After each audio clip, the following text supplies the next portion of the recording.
అదరగొట్టే కారం రంగు రుచి ఆచి కారం పొడి. సో ఇప్పుడు వైసీపీ ఏమంటుంది, అనిమల్ ఫ్యాట్ అన్నారు. సాక్షాత్తు ముఖ్యమంత్రి చంద్రబాబు నాయుడు ఈ విషయాన్ని ప్రకటించాడు. ఎంత అవమానం చేశాడు చూసారా, అందులో అనిమల్ ఫ్యాట్ లేదు. కనీసం ఒక్కొక్క లడ్డు ప్రసాద రూపంలో 2-3 చొప్పున తీసుకున్నారనుకున్నా కూడా 50-60 కోట్ల మంది ప్రసాద రూపంలో దాన్ని స్వీకరించారు అని చెప్పని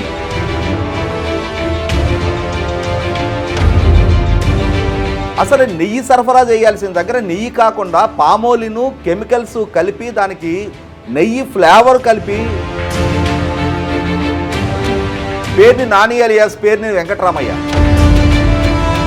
చంద్రబాబుని పవన్ కళ్యాణ్ని గుత్తి వంకాయ కోసినట్టు కోసి కారం పెట్టాలని చెప్పని స్టేట్మెంట్లు ఇస్తున్నాడు. నమస్తే తెలుగు న్యూస్కి స్వాగతం. తిరుమల లడ్డు ఇష్యూలో సిబిఐ ఏర్పాటు చేసిన సిట్ ఛార్జ్షీట్ దాఖలు చేసిన తర్వాత వైసీపీ నుంచి వస్తున్న ప్రచారాలు గత 2-3 రోజులుగా చూస్తూనే ఉన్నాం. యాక్చువల్గా సిట్ ఇచ్చిన రిపోర్ట్లో ఏముందనేది అందరికీ తెలుసు. ఇప్పటి వరకు చాలా చర్చలు అయినాయి దీని మీద. ఏముంది అక్కడ, సింథటిక్ గీ అన్నారు, 0% మిల్క్ ఫ్యాట్ అన్నారు, కంపోజిషన్ పామాయిల్, పామోలైన్, కెమికల్ ఈస్టర్స్ అని అన్నారు, వాల్యూమ్ 68 లక్షల కిలోగ్రామ్స్, వాల్యుయేషన్ 250 కోట్లు. ఇది సిట్ ఇచ్చినటువంటి ఫైనల్ రిపోర్టు. ఇది కాన్ఫిడెన్షియల్ రిపోర్ట్ అన్నారు. అది అందరికీ వచ్చేసింది, ఇంకా కాన్ఫిడెన్షియల్ ఏముందిలే కానీ. సరే ఇది. సో ఇప్పుడు వైసీపీ ఏమంటుంది, అనిమల్ ఫ్యాట్ అన్నారు. సాక్షాత్తు ముఖ్యమంత్రి చంద్రబాబు నాయుడు ఈ విషయాన్ని ప్రకటించాడు. ఎంత అవమానం చేశాడు చూసారా, అందులో అనిమల్ ఫ్యాట్ లేదు.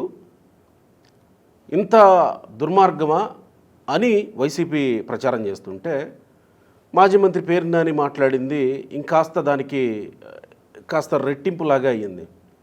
చంద్రబాబు దప్పనం కాల్చి చంద్రబాబు మూతి మీద పెట్టాలనో అలా మాట్లాడుతూ, తర్వాత వంకాయలాగా గుత్తొంకాయలాగా ఉడికించాలని పవన్ కళ్యాణ్ని చంద్రబాబు నాయుడిని అని మాట్లాడటం ఇంకాస్త వేరే లెవెల్ అనమాట. పేరునని మాట్లాడింది.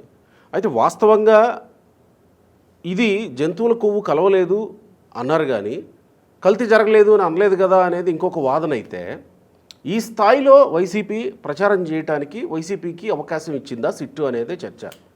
అప్సాన్ రాయేష్ గారు, ప్రముఖ రాజకీయ సామాజిక విశ్లేషకులు, నమస్కారం. రాయేష్ గారు నమస్కారం. సిట్ ఇచ్చిన రిపోర్టు వైసీపీకి ఈ స్థాయిలో అవకాశం ఇచ్చినట్ట? అంటే సిట్ ఇచ్చిన రిపోర్టుని అడ్వాంటేజ్గా తీసుకొని వైసీపీ ఈ స్థాయిలో రెచ్చిపోట్ల. వైసీపీ ఒక స్ట్రాటజీ ఎంచుకుంది. మనకి హైదరాబాద్లో ఒక ఉర్దూ సామెత ఉంది కదా, హైదరాబాదీ సామెత, ఉల్టా చోర్ కొత్తవాళ్ళకో డాంటే అంటారు. అంటే దొంగే పోలీసుని దొంగ అని అరిచాడు అని చెప్పని. ఇవాళ వైసీపీ పార్టీ ఆ ప్రభుత్వ హయాంలో వాళ్ళ ధర్మకర్తల మండలి ద్వారా జరిగిన తప్పుని బహిరంగంగా విచారణ చేసిన సిట్టు ఆ తప్పుని ధృవీకరిస్తూ న్యాయస్థానానికి రిపోర్టు సబ్మిట్ చేసిన తర్వాత ఆ రిపోర్టులో మీరు మీ ఇంట్రోలో ప్రస్తావించినట్టుగానే మిలియన్ల కొద్దీ కిలోల అడల్ట్రేటెడ్ నెయ్యి శ్రీవారికి సప్లై చేయబడింది అని చెప్పని వైవి సుబ్బారెడ్డి సుప్రీంకోర్టుకి వెళ్ళి అభ్యర్థించి తెచ్చుకున్న విచారణ సంస్థ నిర్ధారిస్తే, చంద్రబాబు నాయుడు గారో పవన్ కళ్యాణ్ గారో నియమించి విచారించిన విచారణ సంస్థ కాదు ఇది. అవును కదా. జగన్మోహన్ రెడ్డి చిన్నాన్న, ప్రస్తుత వైసీపీ రాజ్యసభ సభ్యుడు, నాడు ధర్మకర్తల మండలి చైర్మన్, అతనే స్వయంగా గౌరవ సుప్రీంకోర్టుని అప్రోచ్ అయ్యి ఆంధ్రప్రదేశ్ రాష్ట్ర ప్రభుత్వం సిట్ ద్వారా జరుపుతున్న విచారణ పట్ల మాకు నమ్మకం లేదు, ఆ విచారణ రాజకీయ కక్షపూరితంగా మమ్మల్ని వేధింపులకు గురి చేసే లక్ష్యంతో విచారణ జరుపుతూ ఉన్నారు, మేము చెయ్యని తప్పుకి మమ్మల్ని దోషులుగా చిత్రీకరించే ప్రయత్నం చేస్తూ ఉన్నారు, కాబట్టి మీ పర్యవేక్షణలో విచారణ జరపండి అని అతను స్వయంగా సుప్రీంకోర్టుని అభ్యర్థించాడు. అతని అభ్యర్థనని పరిగణలో తీసుకున్న సుప్రీంకోర్టు రాష్ట్ర ప్రభుత్వం జరుపుతున్న విచారణ మీద స్టే విధిస్తూ సిబిఐ డైరెక్టర్ పర్యవేక్షణలో 2 సీనియర్ సిబిఐ అధికారులు, అలాగే రాష్ట్ర ప్రభుత్వానికి సంబంధించిన 2 సీనియర్ ఐపీఎస్ అధికారులు, ఒక national food safety and standard అధికారి, వీళ్ళ 5గురు పర్యవేక్షణలో విచారణ జరగాలి ఈ విచారణ మా తరపున జరుపుతున్నట్టుగానే పరిగణించండి అని ఇచ్చిన ఆదేశాల మేరకు జరిపిన విచారణలో విస్తుగొలిపే వాస్తవాలు తేటతెల్లమైనవి. వాస్తవంగా సుప్రీంకోర్టు ద్వారా నియమించబడిన విచారణా సంస్థ విచారణ మొదలుపెట్టే నాటికే కొద్ది కాలంలోనే ఆంధ్రప్రదేశ్ రాష్ట్ర ప్రభుత్వం ద్వారా నియమించబడ్డ సిట్టే చాలా కీలకమైన వివరాలు మొత్తం రాబట్టింది. కర్ణాటక రైతు సమాఖ్య నుంచి బెస్ట్ క్వాలిటీ నెయ్యి సప్లై చేయబడతా ఉంటే ఆ టెండర్ని రద్దు చేసి వైవి సుబ్బారెడ్డి నేతృత్వంలో ఉన్న ధర్మకర్తల మండలి టెండర్ నిబంధనలు సడలించి డైరీలు కాకుండా ట్రేడర్లు కూడా సప్లైదారులుగా కొనసాగటానికి కావాల్సిన నిబంధనలు రూపొందించి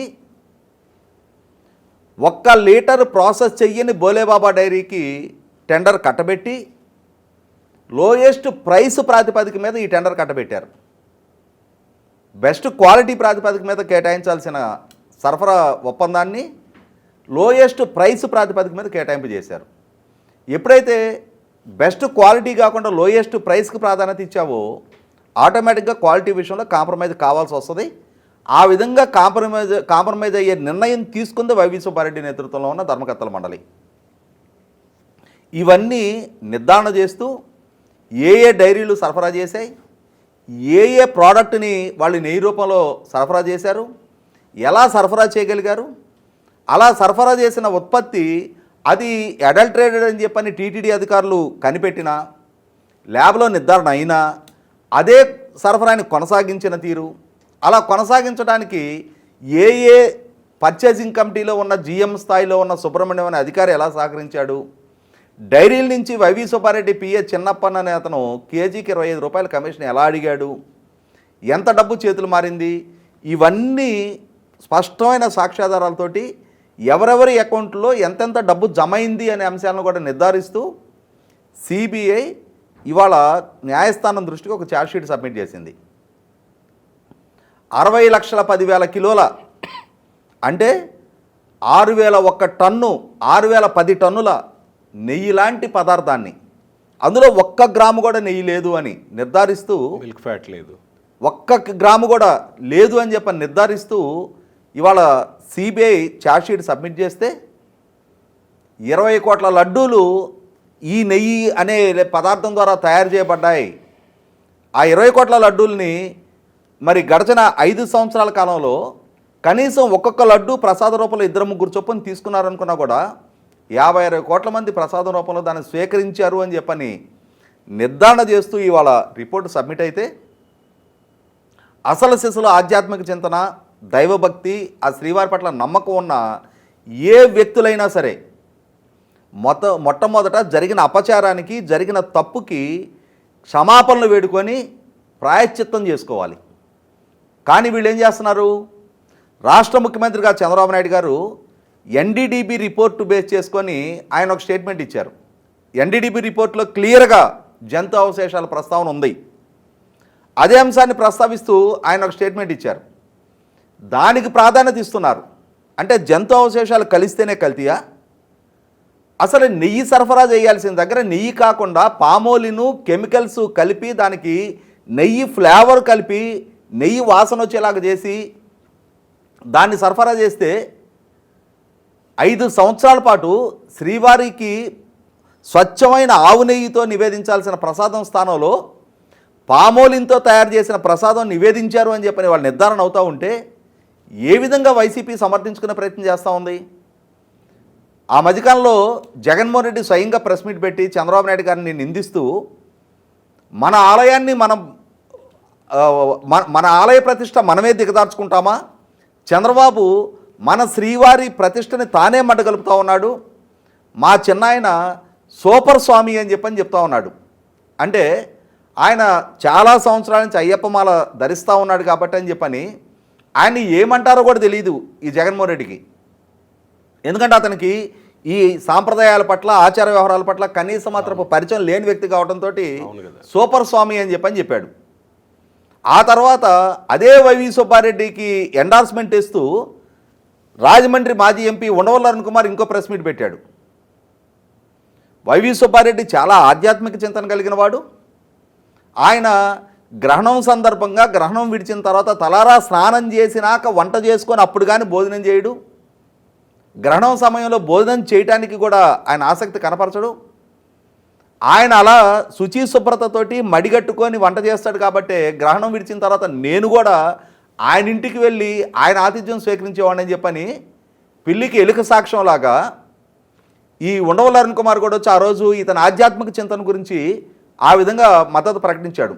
నేను ఇవాళ ప్రశ్నిస్తున్నా, మరి అంతటి ఆధ్యాత్మిక చింతనే కనుక వైవి సుబ్బారెడ్డికి ఉండుంటే అతను ఏరుకోరి తెచ్చుకున్న విచారణ సంస్థ ఇవాళ జరిగిన తప్పును నిర్ధారిస్తూ ఛార్జ్షీట్ సబ్మిట్ చేస్తే మరి జరిగిన తప్పుకి బాధ్యత వహించి వైవి సుబ్బారెడ్డి ఇప్పటికీ కనీసం మాత్రపు పశ్చాత్తాపం వ్యక్తం చేయలే, మరి ప్రాయశ్చిత్తం చేసుకునే ప్రయత్నం కూడా చేయలేదే.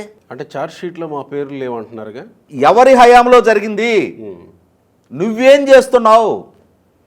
ధర్మకర్తల మండలి చైర్మన్గా నేను గతంలోనే టీవీ5 లైవ్లో ఒక వీడియో చూపించా.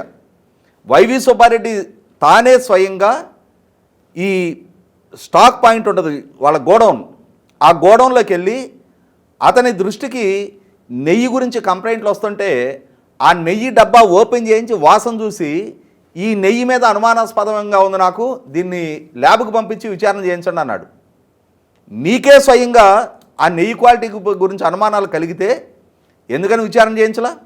ఎందుకని ఆ సరఫరాని రద్దు చేయించలా? ఆ తర్వాత ఇంకొక 2 ఏళ్ళు కొనసాగావు. ఆ తర్వాత బొమ్మన కరుణాకర్ రెడ్డి వచ్చావు, ఇంకో సంవత్సరం కొనసాగాడు. ఈ మధ్య వైసీపీ సోషల్ మీడియాలో విదేశాల్లో ఉండే ఒక మేధావి ఒక పోస్ట్ పెట్టాడు. ఈ బోలేబాబా డైరీ 2018 చంద్రబాబు హయాంలోనే సరఫరా మొదలుపెట్టింది అని చెప్పని. ఆ సోకాల్డ్ ఈ ప్రచారాలు నిర్వహిస్తున్న వాళ్ళందరికీ కూడా వాళ్ళ టార్గెట్ ఒకటే, హిందూ సమాజంలో జగన్మోహన్ రెడ్డి పాలనా హయాంలో జరిగిన ఈ తప్పుకి జగన్మోహన్ రెడ్డి పట్ల ఆగ్రహవేశాలు పెరగకూడదు, అందుకోసం ఏ వక్రీకరణలతో కూడిన సమాచారాన్నైనా ప్రచారం చేయండి. మనకి నేను ఇందాకే స్టార్టింగ్లో చెప్పినట్టుగా దొంగే పోలీసుని దొంగ దొంగ అని అరిచినట్టుగా తప్పు చేసిన వాళ్ళే చూసారా చంద్రబాబు ఏం చేశాడా అని చెప్పని ఆ అంశాన్ని ప్రస్తావిస్తూ పెద్ద పెద్దగా రంకెలు కేకలేస్తే ఈ అంశం మరుగున పడిపోద్ది. 60,10,000 కిలోల ఈ నెయ్యి లాంటి పదార్థాన్ని సప్లై చేసి 20 కోట్ల లడ్డూలు తయారు చేయించిన అంశం మరుగున పరచాలి అని చెప్పని ఒక లక్ష్యంతో దానికోసం ఎన్ని కుప్పిగంతులు పిల్లి మొక్కలు వేయాలో అన్ని రకాల పిల్లి మొక్కలు వేస్తూ ఉన్నారు. దాన్ని సమర్థించే వాళ్ళ సోషల్ మీడియా, వాళ్ళ సొంత మీడియాలో కూడా చంద్రబాబుని బూచిగా చూపించి చంద్రబాబుని దోషిగా చూపించే ప్రయత్నం చేస్తూ ఉన్నారు. అంటే విచిత్రంగా ఇక్కడ వేణుస్వామి వాళ్ళ వైఫ్ కూడా తెర మీదకి వచ్చారు. ఆవిడ కూడా ఇప్పుడేం చేస్తారు, ఇంత అవమానిస్తారా అని ఆవిడ కూడా ఒక వీడియో రిలీజ్ చేశారు, వీణా శ్రీవాణి. ఇప్పుడు వేణుస్వామి వైఫ్ అంటే నేను చెప్పేది ఏమంటే కోట్లాది మంది భక్తుల మనోభావాలు గాయపరిచినప్పుడు ఇవాళ కోట్లాది మంది భక్తుల మనోభావాలతోటి ఆటలాడుకున్నప్పుడు ఉద్దేశపూర్వకంగా అపవిత్ర అపచార కార్యక్రమాలకి పాల్పడ్డందుకు 100కి 100 పాళ్ళు ఇదే చర్య వేరే ఇంకే మతంలో ఈ విధమైన చర్యకి పాల్పడున్నా ఈ పాటికి ఫత్వాలు జారీ అయి ఉండేవి. వాళ్ళకి మద్దతుగా నిలిచి ఈ మాట్లాడుతున్న వీళ్ళందరికీ కూడా అసలు శిక్షలు సంఘ బహిష్కరణ లాంటి శిక్షలు ఎదురై ఉండేవి. ఒకటి 2 ఎగ్జాంపుల్స్ చెప్తా నేను.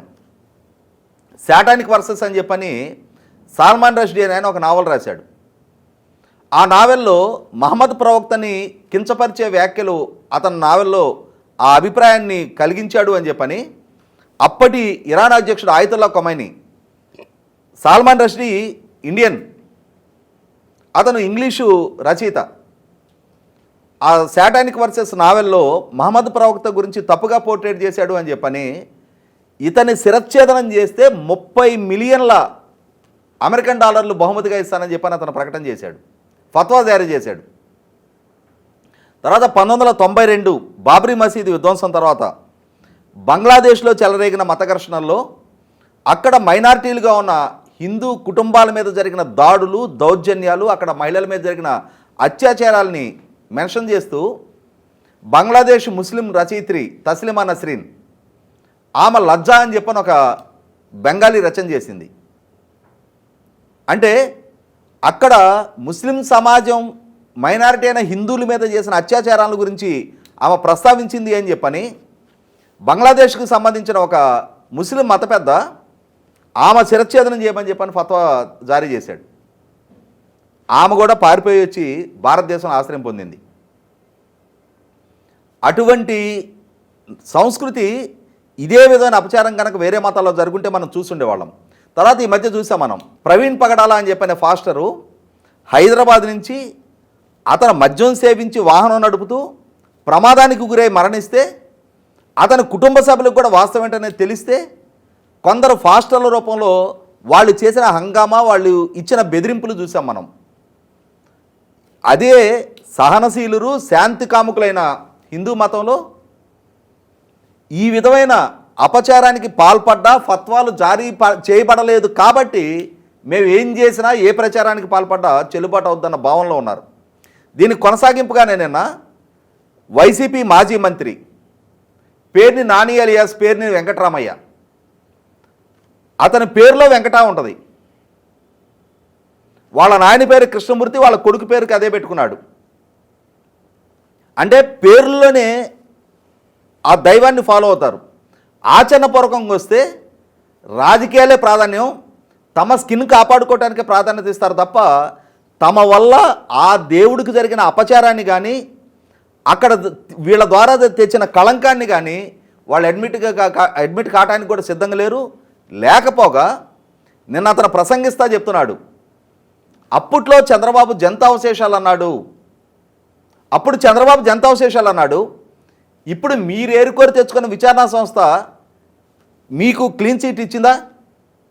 60,10,000 కిలోల నెయ్యి లాంటి పదార్థాన్ని సప్లై చేశారని చెప్పని ఛార్జ్షీట్లో మెన్షన్ చేస్తే సిగ్గు ఎగ్గు లేకుండా ఇంకా దబ్బనం గాల్చి చంద్రబాబు నాలిక మీద వాతలు పెట్టాలి అని చెప్పని స్టేట్మెంట్లు ఇస్తున్నాడు. చంద్రబాబుని పవన్ కళ్యాణ్ని గుత్తి వంకాయ కోసినట్టు కోసి కారం పెట్టాలని చెప్పని స్టేట్మెంట్లు ఇస్తున్నాడు. శరీరం అంతా వాతలు తేలేలాగా కొట్టాలని చెప్పని స్టేట్మెంట్లు ఇస్తూ ఉన్నాడు.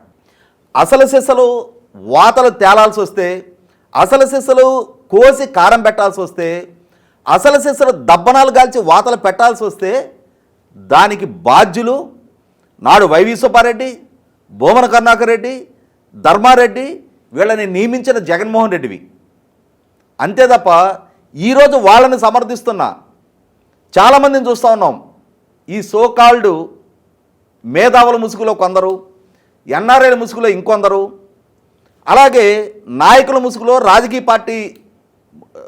పార్టీ అండదండలతోటి ఏం మాట్లాడినా చలమనవుద్దనే ముసుగులో ఇంకొందరు చేస్తూ ఉన్నారు.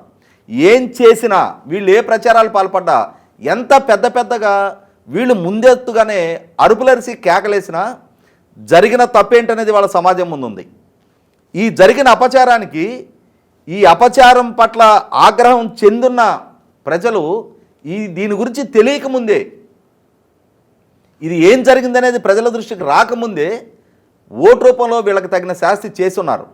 అయినా సరే ఇంకా మేము ఇదే కొనసాగిస్తాం, ఇదే వైఖరిని సమర్థించుకుంటాం, మా వల్ల జరిగిన తప్పుని ఎదుటి వాళ్ళకి మరొక రూపంలో ఆపాదించే ప్రయత్నం చేస్తామని చెప్పని ఈ పేర్ని నాని లాంటి వాళ్ళు, వైసీపీ పార్టీయో వైసీపీ సోషల్ మీడియానో దానికి మద్దతుగా మేధావుల ముసుగులో మాట్లాడే ఎవరైనా సరే ఖచ్చితంగా హిందూ సమాజ ఆగ్రహానికి గురి అవటం ఖాయం. ఇవాళ ప్రతి సందర్భంలో మిగిలిన వారిలాగా రోడ్డెక్కి మాట్లాడకపోవచ్చు, మిగిలిన వారంతటి అగ్రెసివ్గా వారి స్పందన వ్యక్తం చేయకపోవచ్చు, కానీ సమయం సందర్భం వచ్చినప్పుడు ఎవరిని ఏ రీతిలో ఎక్కడ కూర్చోబెట్టాలనే అవేర్నెస్ ఈ సమాజానికి ఉంది.